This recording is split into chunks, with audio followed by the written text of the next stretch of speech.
সুন্দর প্রকৃতি কে না পছন্দ করে। সৌন্দর্যের এই বাংলাদেশের লীলাভূমির মধ্যে তিতির মুরগি যেন একটি অন্যতম প্রাণী। তিতির মুরগি বাংলাদেশে খুবই কম সংখ্যক ছিল, তবে বর্তমানে এটি বাংলাদেশের মধ্যে বিভিন্ন জায়গায় ছড়িয়ে যাচ্ছে। তিতির মুরগি মাংস যেমন সুস্বাদু, তেমনি ডিমও অনেক পুষ্টিতে ভরা। এছাড়াও সবথেকে আরও বেশি ভালো লাগে মানুষের চোখে তিতির মুরগিকে দেখতে।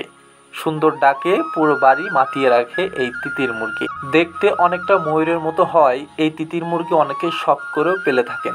তবে বাংলাদেশের আনাচে কানাচে ছড়িয়ে যাচ্ছে এই তিতির মুরগি। লক্ষ্য করা যায় আমাদের মাগুরা জেলায় এই তিতির মুরগির দেখা খুবই কম।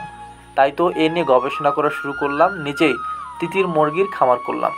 আস্তে আস্তে মাগুরা জেলার মধ্যে ছড়িয়ে দেবো প্রতিটি গ্রামে এই তিতির মুরগি ইনশাআল্লাহ।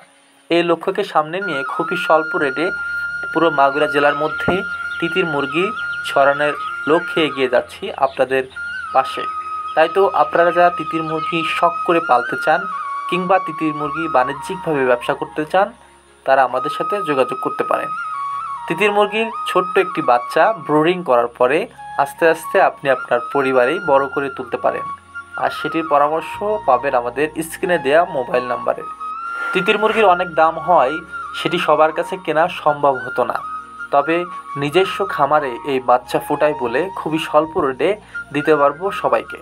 তবে মাগুরা জেলার মধ্যে আমার স্বপ্ন ছড়িয়ে দেয়া এই তিতির মুরগি। যে কোনো বাড়ি কিংবা গ্রামে তিতির মুরগি নাম শুনেই যেন বলতে পারে তিতির মুরগি কোথা থেকে নিয়েছেন, সেটি যেন আমার নাম বলে। এটি আমার গর্ব। তাই তো খুব স্বল্প রেটে স্বল্প দামে ছড়িয়ে দিতে চাই পুরো মাগুরা জেলায় তিতির মুরগি, এবং বাণিজ্যিকভাবে চাষ হোক এই তিতির মুরগি।